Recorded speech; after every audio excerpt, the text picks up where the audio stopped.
Vamos a ver ahora con un ejemplo cómo podemos obtener el jacobiano de una función. ¿Qué es el jacobiano de una función? Bueno, pues el jacobiano de una función, como sabemos, es para funciones vectoriales, funciones que van de un espacio vectorial a otro espacio vectorial de n componentes, que a vectores de n componentes les asignan vectores de m componentes, pues la matriz que incluye las derivadas parciales de cada una de esas componentes de la función. Es decir, la matriz que recoge todas las derivadas parciales de la función. Bueno, lo que nos pide el problema en concreto es obtener el jacobiano de esta función, de f de x y z, que a los vectores x y z les asigna vectores de dos componentes, como podéis ver aquí, que son la primera componente x por y más z al cubo por x al cuadrado, y la segunda componente 3x más z al cuadrado. Bueno, pues el jacobiano de la función está formado por las derivadas parciales de primer orden de la función.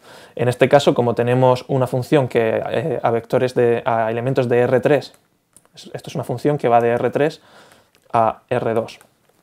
Bueno, pues el jacobiano de esta función que vamos a tener, lo que va a tener es como vector columna, pues lo que sería el gradiente de la primera componente, y como segundo vector columna el gradiente de la segunda componente. Es decir, la primera columna de la matriz jacobiana va a ser la derivada parcial de f1, si llamamos f1 a la función primera componente, la función componente primera de la función, pues la parcial de la primera componente respecto de x, la parcial de la primera componente respecto de y, la parcial de la primera componente respecto de z. Y la segunda columna del jacobiano pues va a ser la parcial de la segunda componente respecto de x, la parcial de la segunda componente respecto de y, la parcial de la segunda componente respecto de z. Como podéis ver, podemos ver el jacobiano como el gradiente de la primera componente y el gradiente de la segunda componente, la matriz formada por los gradientes de cada una de las componentes, ya que el jacobiano es la extensión del concepto de gradiente a funciones vectoriales. Bueno, pues vamos a calcularlo. Tendremos que calcular todas las derivadas parciales. Empezamos calculando la derivada parcial de la primera componente respecto de x, pues la primera componente, si esta es la función completa, la primera componente sería x por y más z al cubo x al cuadrado. Pues la derivada parcial de la primera componente respecto de x será la derivada de x por y, que es y, más la derivada respecto de x de z al cubo x al cuadrado.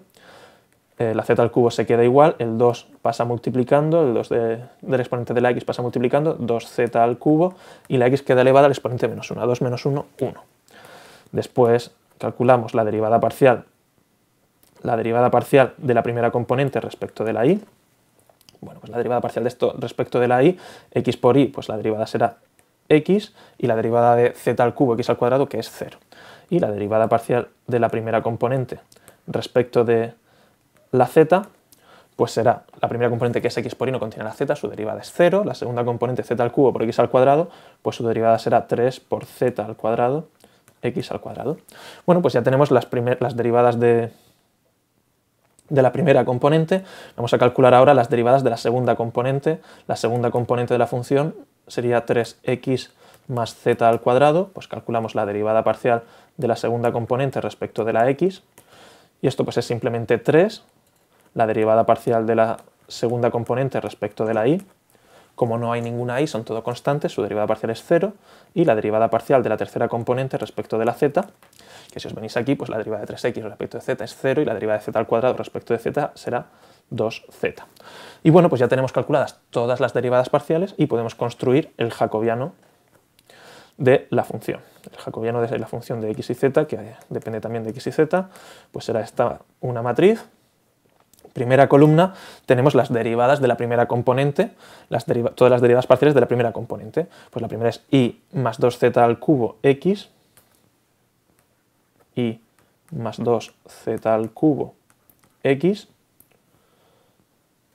y más 2z al cubo x. La segunda es x, que será la derivada parcial de la primera componente respecto de la y la derivada parcial de la primera componente respecto a la z, 3z al cuadrado x al cuadrado. 3z al cuadrado x al cuadrado. La segunda columna de la matriz jacobiana serán las derivadas de la segunda componente, las derivadas de la segunda componente respecto de x, y z. La derivada de la segunda componente respecto de x, que es un 3, la derivada de la segunda componente respecto de la y, que es 0, 0, y la derivada de la segunda, he puesto aquí un 3, ahí hay que poner un 3, ahí tenéis que poner un 2, lo que corresponde es un 2. Es la derivada de la segunda componente respecto de la z, que es 2z. 2z. Y esta será la matriz jacobiana de la función. Si tuviéramos que evaluarla en algún punto concreto, pues sustituiríamos cada una de las incógnitas por el valor correspondiente de las incógnitas en ese punto.